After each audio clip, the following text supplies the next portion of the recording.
Hello friends, स्वागत है आपका हमारे यूट्यूब चैनल परफेक्ट नॉलेज में। देखिए, जैसा कि आपको पता है कि चैप्टर नंबर हमने 4 कम्प्लीटली पढ़ लिए थे रसायन विज्ञान के, है ना। आज हम अध्याय 5 के महत्वपूर्ण बिंदु आपको पढ़ाने वाले हैं। चलिए तो वीडियो प्रारंभ करते हैं। क्या है तो देखिए, अध्याय नंबर 5 यानी कि चैप्टर नंबर 5 का नाम है तत्वों का आवर्त वर्गीकरण। तो देखिए, तत्वों का आवर्त वर्गीकरण, ठीक है। पहले जान लेते हैं तत्व क्या होता है। सबसे पहले तत्व आया, तो तत्व क्या होता है वो देख लेते हैं। पदार्थ की शुद्धतम अवस्था जिसका और विभाजन संभव न हो, तत्व कहलाते हैं।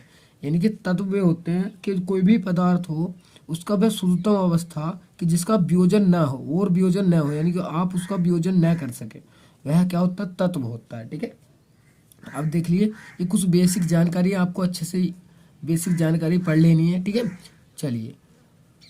कुल तत्व, अभी तक जो कुल तत्व हैं वो हमारे 108 हैं। ठीक है, कितने तत्व हैं? 108। जो प्राकृतिक है वो 94 है। जो मानव निर्मित है, यानी कि जो मानव ने बनाए हैं, वो 24 है। ठीक है, या अन्य तत्व प्रयोगशाला में निर्मित है, यानी कि प्रयोगशाला में मानव द्वारा बनाए गए हैं। ठीक है, चलिए थोड़ा एक टॉपिक और है, ये जान लेते हैं। तो तत्वों का वर्गीकरण क्यों आवश्यक है, यानी कि तत्वों का वर्गीकरण क्यों किया गया है। ठीक है, चलिए। तत्वों का वर्गीकरण आवश्यक है ताकि समान गुण वाले तत्व एक ही समूह में एकत्रित हो जाएं और तत्वों के अध्ययन का काम आसान हो जाए। यानी कि तत्वों का वर्गीकरण क्यों किया गया है, ताकि जो उनके जो गुण है ना, जो समान गुण है, वे एक ही समूह में हो जाए और जो उनका अध्ययन है वो आसान हो जाए। जैसे देखिए, मैं एग्जाम्पल दूंगा।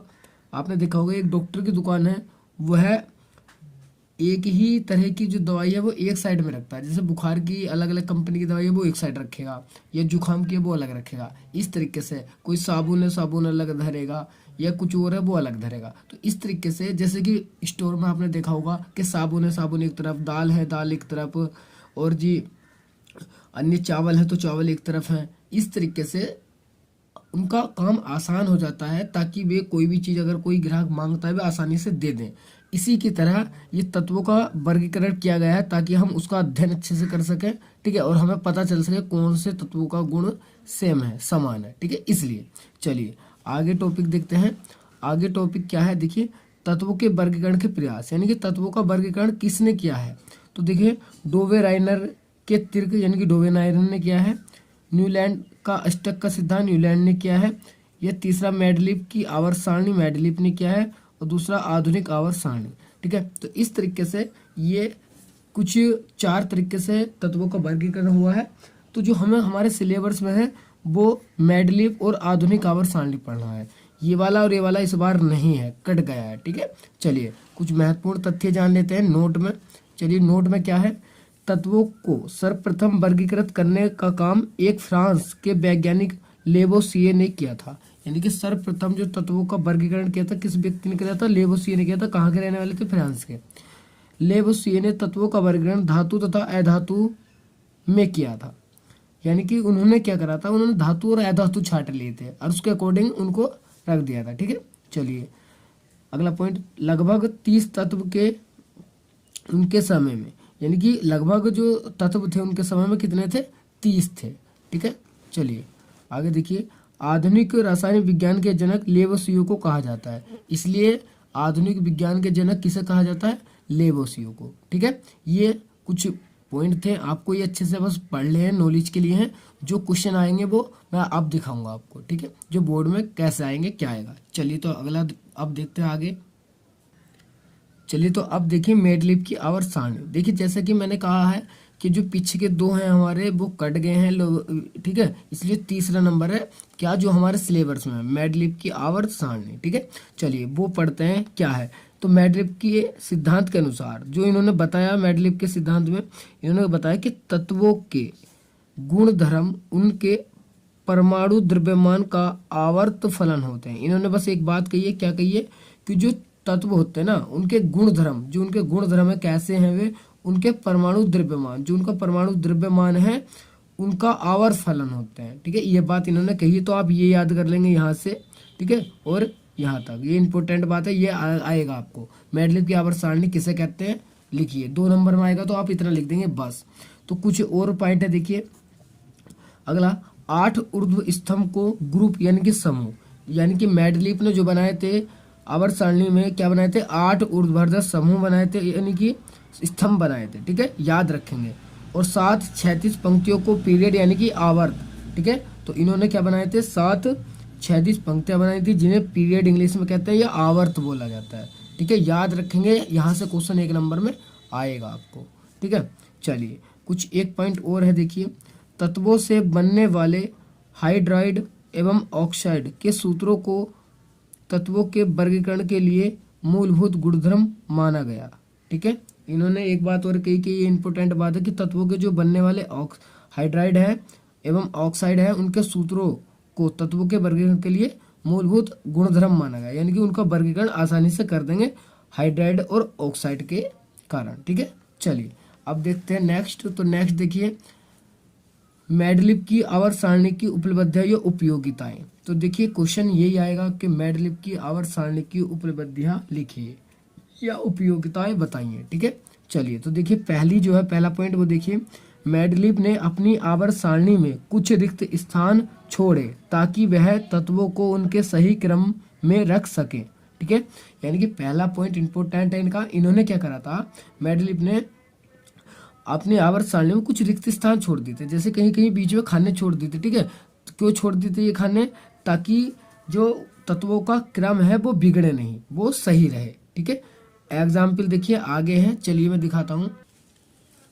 तो देखिए इसका एग्जाम्पल क्या है कि टीआई यानी कि टाइटेनियम को समूह 3 में एक स्थान खाली छोड़ते हुए समूह 4 में रखा, है ना। तो क्या किया था इन्होंने कि जो टाइटेनियम है उसका समूह 3 है, देखिए मैं यहाँ पर दिखा रहा हूँ आधुनिक आवर्त सारणी, देखिए रखना इसमें 1 2 3 समूह इसमें रखना था, लेकिन इन्होंने क्या किया था, यो खाली स्थान छोड़ा, यहाँ कुछ नहीं था, यहाँ पर टीआई को रखा था समूह 4 में, ठीक है। और बाद में क्या हुआ था देखिए आगे पढ़ेंगे हम। इसी प्रकार एस यानी कि आर्सेनिक को समूह 4 में रखा, पास के 2 स्थान खाली छोड़ते हुए, यानी कि क्या किया, पास के 2 स्थान इन्होंने खाली छोड़ दिए थे। बाद में ये स्थान ऐसी यानी कि सेकेडियम कोमा गैल्वेनिक गैलियम जीए व जर्मेनियम जीई की खोज होने पर भर गए, यानी कि स्थान बाद में भर गए थे, ठीक है। देखिए यहाँ पर ये ऐसी यहाँ पर आ गया था और आर्सेनिक से पहले 2 स्थान खाली छोड़ दिए इन्होंने, ये वाला और ये वाला, तो ये जीए और जीई ने भर लिए थे, ठीक है। भविष्य में जब बाद में ये तत्व हमें मिले थे, तो इसलिए दूसरा पॉइंट इन्हों का यही कह रहा है, ठीक है। चलिए एग्जाम्पल सहित लिख देंगे आप, एक उठा लेंगे कोई सा भी। दूसरा पॉइंट क्या है, दूसरा पॉइंट में क्या कहा है इन्होंने, देखिए मैडलिप ने कुछ तत्वों के भविष्य में मिलने की भविष्यवाणी की जो कि मैडलिप की आवर्त सारणी में छोड़े गए रिक्त स्थानों को भरेंगे, यानी कि इन्होंने भविष्य में ही यानी कि भविष्यवाणी कर दी थी कि आगे चलकर कुछ तत्व मिलेंगे जो मैंने रिक्त स्थान छोड़े हैं उनको वे भर देंगे, ठीक है, ऐसा इन्होंने भविष्य में कह दिया था। अतः तत्वों का नामकरण मैडलिप ने एका बोरोन, एका एल्यूमिनियम व एका सिलिकॉन किया, जहां एका शब्द संस्कृत से लिया गया है जिसका अर्थ है एक, ठीक है। इससे हमें यह ज्ञात होता है कि नया मिलने वाला तत्व उस समूह में पिछले तत्व बोरोन, एल्यूमिनियम, सिलिकॉन से कितने स्थान नीचे होगा, ठीक है, ये हमें पता चला। तो अब देखिए आगे, ठीक है। तो यहाँ पर गुणधर्म एका एल्यूमिनियम गैलियम लिखा है हमने, ठीक है। तो परमाणु द्रव्यमान 68 था, ठीक है, और गैलियम का कितना था 69.7, ठीक है। एका एल्यूमिनियम का कितना था 68। ऑक्साइड का सूत्र ये था, क्लोराइड का सूत्र ये था, ठीक है। ये ECl3 बनाएगा, GaCl3 बनाएगा, इस तरीके से। तो ये दूसरा पॉइंट है, आप यहाँ तक कर लेंगे चल जाएगा, ठीक है। चलिए नेक्स्ट पॉइंट देखिए, नेक्स्ट पॉइंट में क्या कहा है इन्होंने कि उत्कृष्ट गैसों के बाद में खोजे जाने पर भी, यानी कि जो उत्कृष्ट गैसें थी बाद में खोजी गई, उन्हें मैडलिप की आवर्त सारणी में सरलता से स्थान मिल सका, यानी कि उत्कृष्ट गैसों को बाद में खोजा गया लेकिन इनकी मैडलिप की आवर्त सारणी में आराम से उन्हें स्थान मिल गया, ठीक है। वो भी बिना सारणी को बिगाड़े, सारणी नहीं बिगड़ी तो भी, ठीक है। अक्रिय गैसों के लिए बनाए गए समूह ओ समूह था, यानी कि 0 समूह था या O समूह था, ठीक है। चलिए अब हम देखते हैं मैडलिप आवर्त सारणी के लक्षण। तो कुछ लक्षण है, लक्षण पूछ लिए जाते हैं, ठीक है। तो थोड़ा सा देखो, छोटा छोटा लिखा है, जगह कम थी इसलिए ध्यान से पढ़ेंगे। प्रत्येक आवर्त में तत्व अपने बढ़ते परमाणु भार के क्रम में व्यवस्थित है, पहला पॉइंट यह है। दूसरा, एक ही समूह के सभी तत्वों के गुणधर्म समान होते हैं, यानी कि एक ही समूह के गुणधर्म समान है। तो देखिए जैसे कि ये वाला कह रहे हैं कि ये एक समूह है, इसके गुणधर्म समान है, ये वाला समूह इसके गुणधर्म समान है, ये वाला एक समूह है, इसके गुणधर्म समान है, इस तरीके से, ठीक है। सबके गुणधर्म सेम सेम है ऐसे। तीसरा, तत्व का परमाणु भार उसका मौलिक गुण है, ठीक है। चलिए चौथा देखिए, सारणी में रिक्त स्थानों के तत्वों के गुणधर्मों को पहले ही बताया जा सकता है ना। तो ये बात कही है। तो इस तरीके से ये मेंडलीव सारणी के लक्षण थे, ठीक है। चलिए अब नेक्स्ट देखते हैं। तो देखिए आगे आता है कि मेंडलीव की आवर्त सारणी की सीमाएं, यानी कि उनकी सीमाएं देखो, हर व्यक्ति की कुछ न कुछ सीमाएं, यानी कि वे कहाँ तक सही कर पाए। तो कुछ ना कुछ तो उनमें भी कमियां रही, कुछ ना कुछ दोष थे उनमें भी, ठीक है, वो देखते हैं। तो मेंडलीव की आवर्त सारणी के प्रमुख दोष निम्नलिखित है। पहला दोष ये था हाइड्रोजन का स्थान। देखिए हाइड्रोजन का इलेक्ट्रॉनिक विन्यास क्षार धातु से मिलता है। क्षार धातु की तरह ही हाइड्रोजन भी हैलोजन, ऑक्सीजन एवं सल्फर के साथ एक जैसे सूत्र वाले यौगिक बनाती है। दूसरे और हैलोजन की तरह ही हाइड्रोजन भी द्विपरमाण्विक अणु के रूप में पाई जाती है और धातुओं एवं अधातुओं के साथ सहसंयोजक यौगिक बनाती है, ठीक है। तो ये था एक इनकी कमी कि हाइड्रोजन का स्थान के वहां क्यों रखा गया उसको, ठीक है। चलिए दूसरा आता है मेरा समस्थानिकों का स्थान, यानी कि समस्थानिक यानी कि जो समस्थान यानी कि कुछ तत्व ऐसे थे जिनका स्थान एक ही था, तो वो क्यों हुआ। तो देखिए समस्थानिक वे तत्व हैं जिनके रासायनिक गुण समान होते हैं। क्या होते हैं, रासायनिक गुण बिल्कुल सेम होते हैं, लेकिन उनके परमाणु द्रव्यमान भिन्न भिन्न होते हैं। उनके परमाणु द्रव्यमान जो भिन्न भिन्न होते हैं, तत्वों के समस्थानों का पता मेंडलीव को बाद में चला, इन्हें बाद में पता चला था, ठीक है। लेकिन इन तत्वों को मेंडलीव की आवर्त सारणी में स्थान देना चुनौती बन गया। तो इन तत्वों को क्या हुआ था, स्थान देना सारणी में चुनौती बन गया था, यानी कि नहीं दे पाए ये, ठीक है। देखिए जैसे Cl है, Cl का अगर परमाणु संख्या की बात करें 17 है और न्यूट्रॉनों की संख्या 35 है। ऐसे Cl है दूसरा 17, इसकी क्या है परमाणु संख्या, लेकिन इसमें न्यूट्रॉन की संख्या 37 है। तो ये समस्थानिक यानी कि समस्थान पे आने वाले तत्व थे जिनका इन्होंने स्थान नहीं दे पाए थे, ठीक है। तो एक ये वाली इनकी कमी रही है कि समस्थानों का स्थान ये निर्धारण नहीं कर पाए थे, ठीक है। जैसे हाइड्रोजन भी है, ड्यूटेरियम है, टाइटेरियम है, हाइड्रोजन के समस्थानिक, तो ये एक ही समूह में है, हाइड्रोजन के अलग अलग नहीं है, ठीक है। जैसे दोबारा बताता हूँ, थोड़ा ढक गया था। हाइड्रोजन के समस्थानिक है ड्यूटेरियम और टाइटेरियम, ठीक है। तो इनका समस्थानिक है ये हाइड्रोजन के, तो इनका ये स्थान नहीं अलग कर पाए, एक ही समूह एक ही उसमें है ये, ठीक है। इस वजह से ये एक इनका समस्या रही, यानी कि एक ये इनकी क्या रही सीमा थी, यानी कि दोष था एक इनकी आवर्त सारणी में, ठीक है। चलिए नेक्स्ट देखते हैं। तो देखिए अगला पॉइंट है इनका जो दोष था आवर्त सारणी में, वो था भारी तत्वों को हल्के तत्वों से पहले रखना। तो इन्होंने एक दोष ये भी था इनकी आवर्त सारणी में कि इन्होंने क्या किया था, भारी तत्वों को हल्के तत्वों से पहले रख दिया था, ठीक है। कैसे, अधिक द्रव्यमान वाले तत्व को मेंडलीव ने कभी कभी कम द्रव्यमान वाले तत्वों से पहले भी रखा ताकि समान गुणधर्म वाले तत्व एक स्थान रखे जा सके, यानी कि एक स्थान साथ है, साथ थोड़ा प्रॉब्लम हो गया पढ़ने में, ये साथ रखे जा सके, है ना।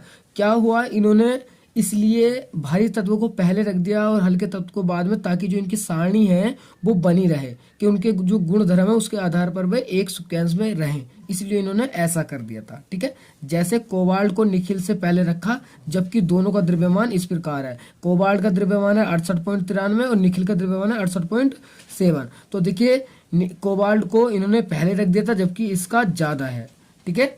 ऐसे ही दूसरा बेडिनियम को क्रोमियम से पहले रखा जबकि इसका 50.94 है, इसका 50.20 है, ठीक है। तो इस तरीके से इन्होंने एक कमी ये की थी, है ना। चलिए तो दूसरा देखते हैं। लास्ट इनकी जो कमी थी ये थी समान गुण गुणों वाले तत्वों को भिन्न भिन्न समूह में रखा। यानी कि कुछ ये भी कमी कर दी थी इन्होंने कि कुछ के गुण सेम होने की वजह थे, लेकिन इन्होंने अलग अलग समूह में इन्हें रख दिया था। कैसे? मेंडलीव की आवर्त सारणी में समान गुण वाले तत्वों को भिन्न भिन्न स्थानों पर रखा गया, जैसे पीटी यानी कि प्लेटिनम 195.09 तथा एयू 196.97 के गुणों को समानताएं हैं, फिर भी उन्हें 8वें तथा पहले समूह में भिन्न भिन्न रखा गया है। यानी कि देखिए कितनी समानता है, ज्यादा डिफरेंस नहीं है, तो भी इन्हें अलग अलग, यानी कि एक को पहले में और एक को 8वें समूह में रखा गया। ठीक है, तो एक समस्या इनकी ये भी थी। ठीक है, तो देखिए क्वेश्चन किसी भी तरीके से आ सकता है। मेंडलीव की आवर्त सारणी की सीमाएं पूछ सकते हैं, उनके लक्षण पूछ सकते हैं, या मेंडलीव की आवर्त सारणी पूछी जा सकती है। ठीक है, चलिए नेक्स्ट टॉपिक है हमारा। देखिए इसी बार मैंने बताया मेंडलीव रहे हैं, और दूसरा आधुनिक आवर्त सारणी। तो ये भी वेरी वेरी इंपॉर्टेंट है, आपको करनी है। ठीक है, आधुनिक आवर्त सारणी। तो देखिए सन 1913 में हेनरी मोजले ने बताया कि तत्वों के परमाणु द्रव्यमान की तुलना में उसकी परमाणु संख्या अधिक आधारभूत गुणधर्म है। यानी कि इन्होंने क्या कहा? इन्होंने कहा कि जो तत्वों का परमाणु द्रव्यमान है उसकी तुलना में अगर हम परमाणु संख्या के आधार पर उन्हें जमाए, उन्हें अच्छे से व्यवस्थित करें, तो वो बेस्ट रहेगा, वो अच्छा रहेगा। इन्होंने बताया, किसने बताया? हेनरी मोजले ने। ठीक है, ये बात इन्होंने करी। चलिए तो देखिए इनका नियम क्या रहा। आधुनिक आवर्त सारणी ये पूछी जाती है, आधुनिक आवर्त सारणी क्या है, उसकी परिभाषा दीजिए। तो वो ये है कि तत्वों के गुणधर्म उनकी परमाणु संख्या का आवर्त फलन होते हैं। यानी कि इन्होंने बताया कि तत्वों को परमाणु द्रव्यमान के अनुसार नहीं, परमाणु संख्या के अनुसार जमाइए, तो उनके जो गुण धर्म है वे अपने आप ऑटोमेटिकली एक सीक्वेंस में आ जाएंगे, एक जैसे हो जाएंगे। ये इन्होंने बताया। ठीक है, चलिए आगे देखते हैं।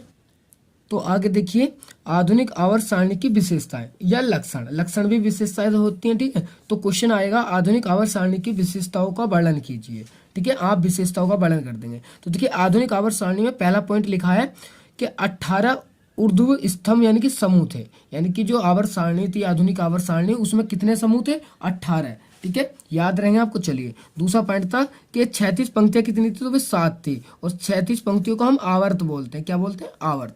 ठीक है, 2 पॉइंट क्लियर हुए विशेषता के। तीसरा पॉइंट, किसी भी विशिष्ट समूह के तत्वों के संयोजकता इलेक्ट्रॉनों की संख्या समान होती है, ये बताया इन्होंने। जैसे F, Cl, Br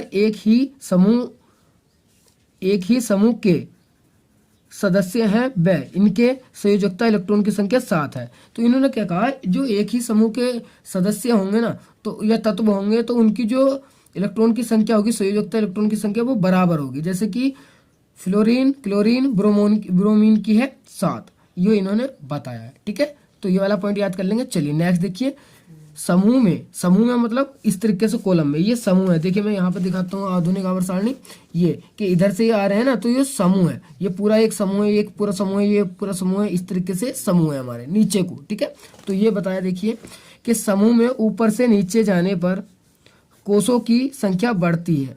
क्या बढ़ती है? कोषों की संख्या, यानी कि उसमें कोष की संख्या ऐड हो जाती है, बढ़ जाती है। ठीक है, कि एक कक्षा और जुड़ जाती है उसमें। ठीक है, जैसे कि पहला ही हमने उठाया है, देखिए पहला हाइड्रोजन, लिथियम, सोडियम, पोटेशियम। ठीक है, इसको उठाया है। तो देखिए पहले में के एक कक्षा थी, हाइड्रोजन में के, देखिए लिथियम में 2 जुड़ गई, के और एल। ठीक है, और सोडियम में एक और जुड़ गई, KLM, और आगे चलेंगे तो और जुड़ जाएगी। इसी तरीके से आगे को चलती चली जाती हैं। ठीक है, कोई सीमा नहीं है इनकी, आगे को बढ़ते चली जाते हैं।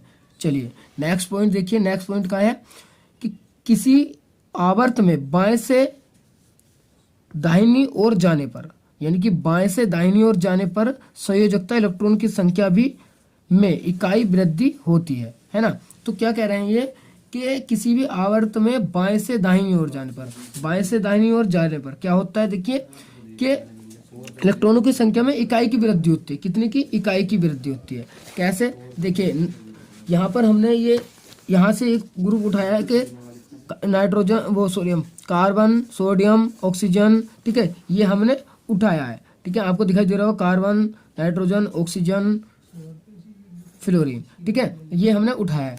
देखिए इसमें क्या हो रहा है इसमें जो इलेक्ट्रॉन की संख्या है देखिए 1 2 3 4 5 6 7 है, तो इसमें एक इलेक्ट्रॉन की वृद्धि हो जाएगी। क्या हो जाएगी?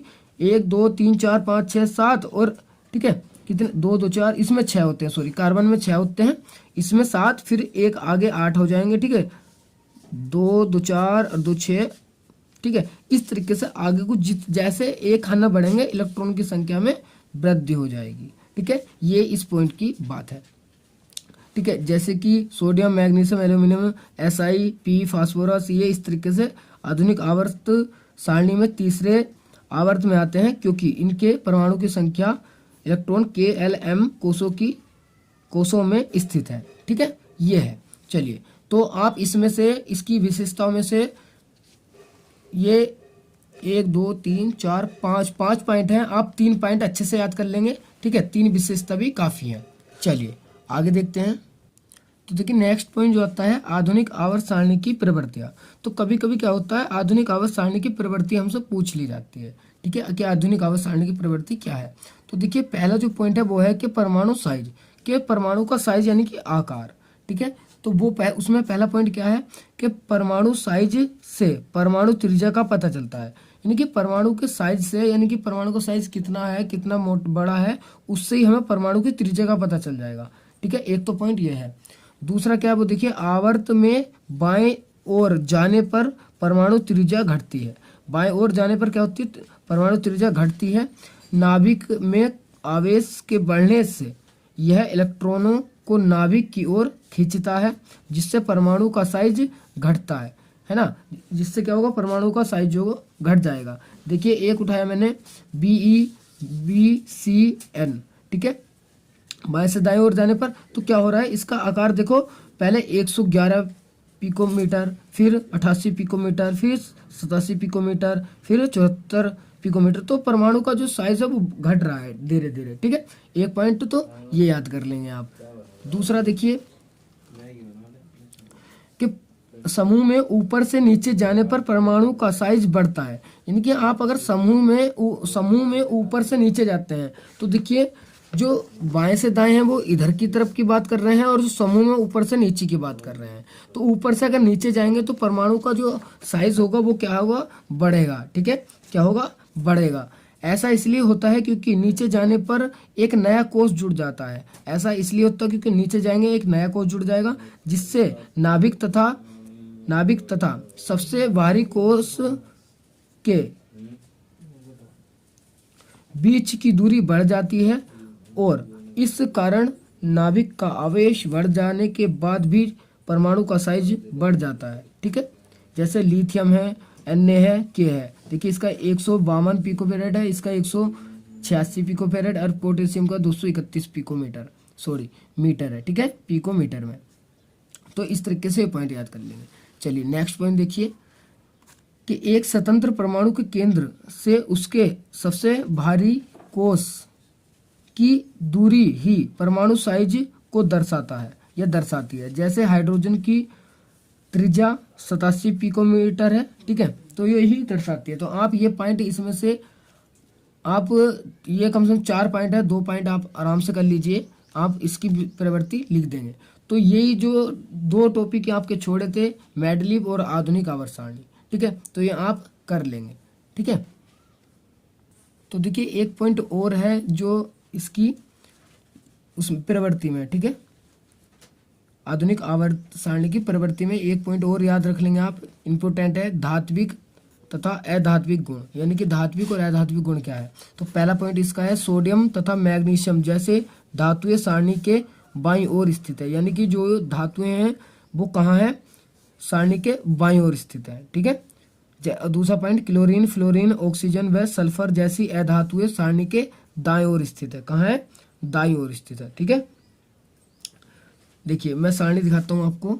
देखिए सोडियम मैग्नीशियम, देखिए सोडियम मैग्नीशियम ये सारे किधर हैं हमारे बाईं तरफ हैं और जितनी भी अधातु हैं ये दाएं तरफ हैं इधर की तरफ। ठीक है आपको दिखाई दे रही होगी। ये देखिए नाइट्रोजन ऑक्सीजन फ्लोरीन है ना ये किधर की तरफ है दाएं तरफ और ये जो इतने धातु हैं वो बाएं तरफ है।